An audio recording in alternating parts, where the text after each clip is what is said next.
President Donald ট্রাম্পের একের পর এক উস্কানিমূলক মন্তব্য এবং ইরানের দ্বীপ দখলের হুমকির মুখে অভ্যন্তরীণ ঐক্যের ওপর জোর দিচ্ছেন ইরানের প্রেসিডেন্ট মাসুদ পেজেশকিয়ান।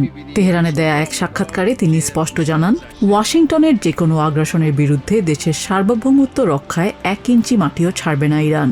তবে বাহিরের শত্রুকে মোকাবেলার আগে দেশের ভেতরের বিভেদ দূর করা সবচেয়ে বড় প্রয়োজন বলে মনে করেন তিনি।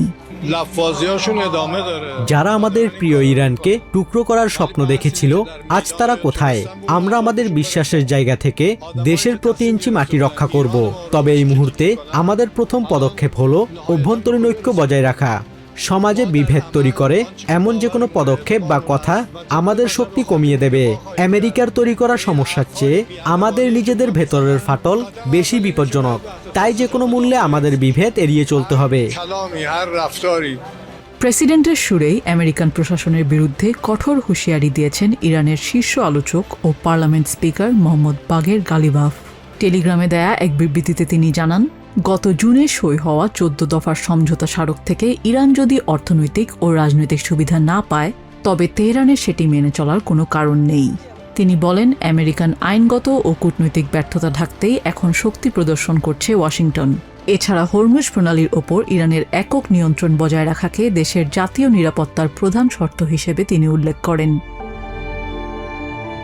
হরমুজ প্রণালীতে বাণিজ্যিক জাহাজে ইরানের হামলা চালানোর সক্ষমতা গুড়িয়ে দিতে এবং তেহরানকে নতুন করে আলোচনার টেবিলে বসতে বাধ্য করতে ইরানের বন্দরগুলোতে পুনরায় নৌ অবরোধ জারি করেছে আমেরিকান সেন্ট্রাল কমান্ড।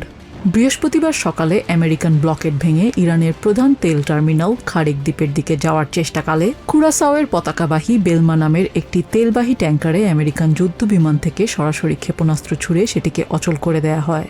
এছাড়া উত্তর ইরানের আরও গভীরে গিয়েও ক্ষেপণাস্ত্র হামলা চালায় সেন্টকম। এর আগে বুধবার রাতে বন্দর আব্বাস ও চাবাহার বন্দরে সেন্টকমের ব্যাপক বিমান হামলায় অন্তত 7 ইরানি সেনা নিহত হন। আমেরিকান হামলায় এখন পর্যন্ত 35 জনেরও বেশি ইরানি নিহত এবং 300 জনের বেশি আহত হয়েছেন। আমেরিকার এই নজিরবিহীন আগ্রাসনের জবাবে বৃহস্পতিবারই পাল্টা প্রতিরোধ গড়ে তোলে তেহরান। ইরানের সামরিক বাহিনী এদিন নিশ্চিত করে, তারা জর্ডানের আল আজরাক আমেরিকান বিমান ঘাঁটিতে ব্যালিস্টিক ক্ষেপণাস্ত্র এবং কুয়েতের আলী আল সালেম ঘাঁটির স্যাটেলাইট যোগাযোগ কেন্দ্রে ড্রোন হামলা চালিয়েছে।